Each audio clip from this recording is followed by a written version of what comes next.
Dumb Husky and His White Cat Shizun is a BL novel. This is an audiobook made by fans for other fans. Disclaimer. Descriptive violence and triggers for sensitive content. If you don't like it, don't listen. Thank you. Remember, subscribe and click the bell to stay updated on all the new releases. Enjoy. Chapter 11. This venerable one is gonna smooch, rejoice. Yes, it's me. Madam Chen wept. But I didn't write on the tablet. Why would I curse my own child? Indeed, you would not have done it while awake, but that's not necessarily true when asleep. Chu Wanning lifted his hand to pick up the memorial tablet as he spoke, channeling spiritual energy into his palm. Suddenly, blood-curdling screams erupted from the tablet, followed immediately by the heavy, festering scent of the blood trickling forth from it. Chu Wanning's eyes were cold and piercing, voice stern as he said, "Arrogant wicked spirit, daring to run thus rampant."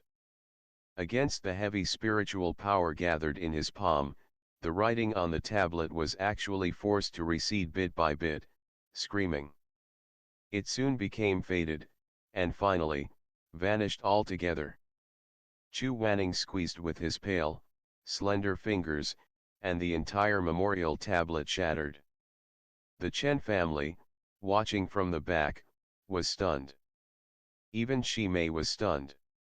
He couldn't help exhaling, "How impressive." Amo Ran also couldn't help internally exhaling, "How vicious." Chu Wanning's face turned slightly in their direction. His elegant features were devoid of expression, but there were a few specks of blood that had splattered on his cheek. He lifted his hand to examine the blood on his fingertips before speaking to the Chen family. "All of you stay in the courtyard today, do not go anywhere." Of course none of them dared to do anything but comply after that display, and promptly answered, "Yes. Yes. We'll obey Daozang's every instruction." Chu Wanning strode out of the shrine room, wiping the blood stains off of his face indifferently. He lifted a finger to point at Madam Chen. "Especially you. Do not fall asleep under any circumstance. That thing is capable of possession, you must remain awake no matter how drowsy." "Yes, yes, yes, yes."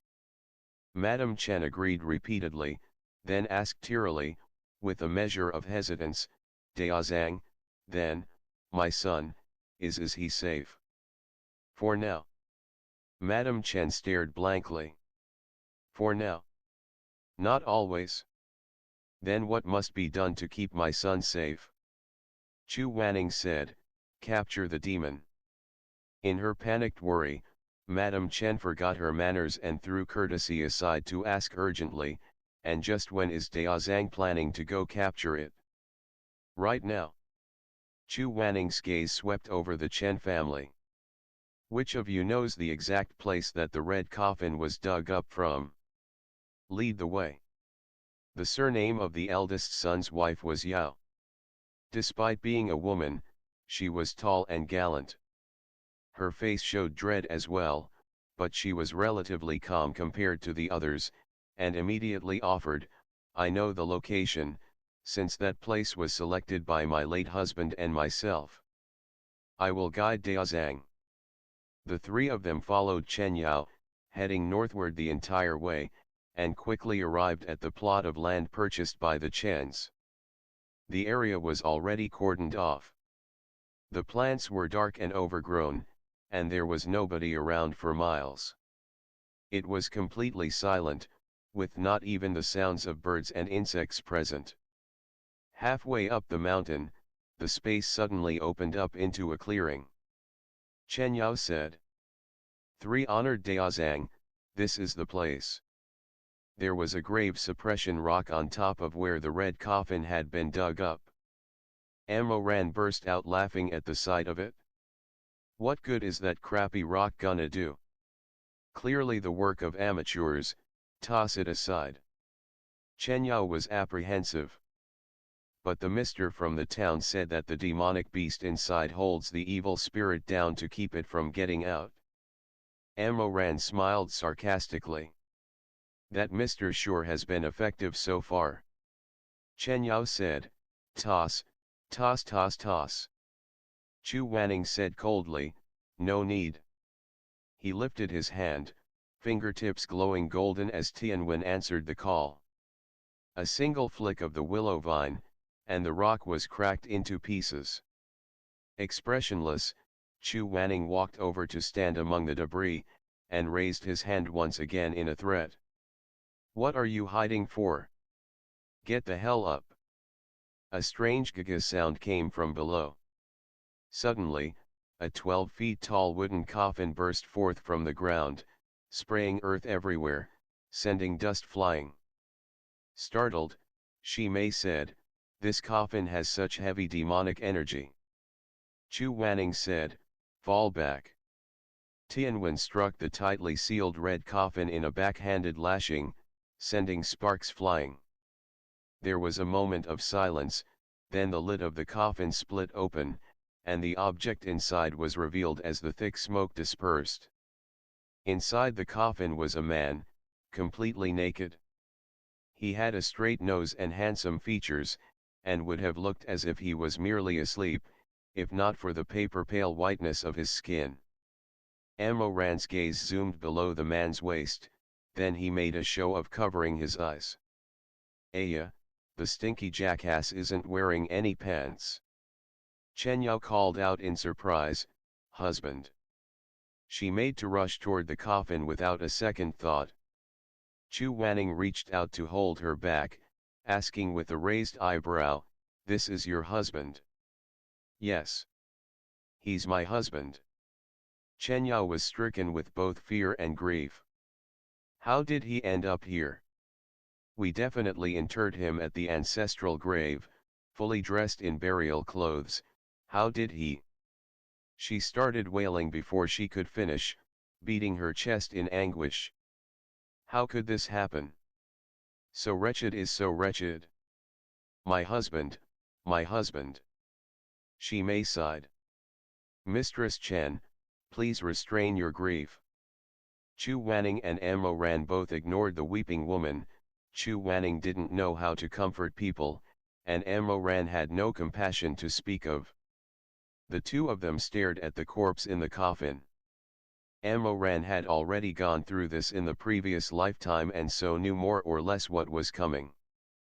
But he still had to act his part, so he noted, stroking his chin, Shizun, something is fishy about this corpse. Chu Wanning, I know. Amoran originally had an entire speech planned out, ripped directly from Chu Wanning's original explanation and analysis from the previous lifetime. He'd wanted to take it out this lifetime and give Chu Wanning a shock, but who would have thought that he'd just casually throw out an I know.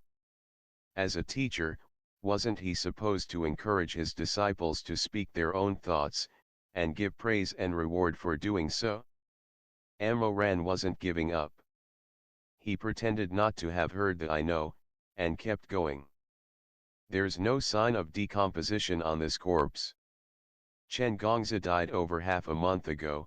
In this kind of environment, he should have long since started festering and leaking pus, and there should already be a layer of corpse fluid accumulated in the coffin. This is the first point. Chu Wanning shot a cold you may continue kind of look at him. Second. Amoran was unaffected, and continued to recite Chu Wanning's explanation from the previous lifetime. The demonic energy coming off this red coffin was very strong before it opened, but conversely vanished after opening. Moreover, there is practically no demonic energy on the corpse itself, which is also quite abnormal. Third, have you noticed that, ever since the moment the coffin was opened, there has been a sweet fragrance in the wind?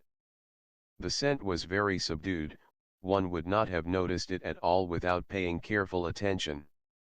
At Amoran's words, Shimei and Chen Yao realized that there was indeed a faint sweet smell in the air. Shimei said, "You're right. Chen Yao sniffed, her face changing color. This fragrance. Shi Mei asked, Mistress Chen, what is it? Chen Yao was so scared that even her voice changed tone. This fragrance is my mother-in-law's secret recipe, 100 butterfly fragrance. No one spoke for a moment. That line written on the memorial tablet in the shrine room, erected by living person of the Chen Sun clan, seemed to appear before their eyes. Shi Mei spoke, could it be that this whole thing really is Madame Chen's doing? Amoran said, it's unlikely. Chu Wanning said, it is not. The two spoke at nearly the same time, then looked at each other. Chu Wanning's expression remained even. You go ahead. Amoran spoke without modesty. As far as I know, the Chen family made their fortune on the Madame's unique 100 butterfly fragrance. Its recipe is kept secret, but the finished product is not hard to obtain. Of every 10 girls in Butterfly Town, 5 or 6 wear this fragrance. In addition, we looked into this beforehand, and it seems that Chen Gongzi also quite liked his mother's 100 butterfly fragrance, and often mixed it into his bath water when bathing, so it's not at all strange that his body carries this scent. What is strange is that he turned his head back toward the naked man in the coffin as he spoke. He's already been dead for half a month, but this fragrance is fresh as if it's been freshly applied. Am I right, Shizun? Could you just praise me a little if I'm right? Chu Wanning, Amoran laughed. You really don't like to waste words. He'd hardly gotten 2 chuckles in before it was lost in a flurry of robes, billowing as Chu Wanning grabbed him and swiftly moved them back several feet. In his hand, Tianwen glowed brightly golden, firelight dancing. Look out! The smell of 100 buttery fragrance in the air suddenly thickened, a white fog materializing as the scent filled the air, spreading with alarming speed. The entire area became a sea of fog almost instantly, so dense that one could not even see the fingers on their own hand. Amoran's heart stirred. The illusory realm was opening. Ah! Chen Yao's shriek was the first thing to be heard in the thick fog. Daozang. She did not get to finish speaking before the sound was suddenly cut off. Chu Wanning's fingertip glowed blue as he placed a tracking enchantment on Amoran's forehead. You be careful while I go check out the situation. Then he quickly disappeared into the thick fog, following the direction of the voice. Amoran touched his forehead, laughing in a low voice. Well, even the position of the enchantment is exactly the same as in the last lifetime. Chu Wanning, you really haven't changed at all. The fog had come fast, but it dispersed just as quickly, and was completely gone before long.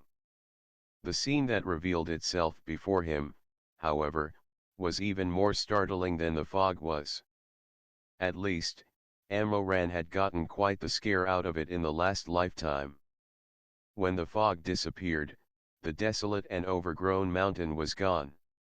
In its place was a vast expanse of intricate and elegant landscape gardens, pavilions, and winding verandas, rock gardens and verdant trees, with a cobblestone path stretching beyond what the eye could see. The mere sight of this place made Amoran want to roll on the floor in joy. This tyrannical jackass had been thinking about this very illusory realm the entire day. In the previous life, they'd all become separated here as well. Amoran had run into Shi Mei first, and under the hypnosis of the illusion, had kissed him for the first and only time in his life. Unfortunately, that time, Shi Mei had run away as soon as Amoran had let go, perhaps out of fright. The sweet nectar had been taken away before he'd barely even got a taste of it, and he was left unsatisfied. Later, after the illusory realm had been broken, Shi Mei hadn't even fussed over this matter with him. It was as if the kiss had never even happened, and neither of them had ever brought it up again. Sometimes, in the middle of the night, Amoran had wondered if it had just been a fantasy born of his deep obsession. Fantasy or not, Amoran thought as he licked his lips, She-May is not getting away that easily this time. I'm gonna get my fill of smooches all at once. End of the chapter. Stay tuned for more BL.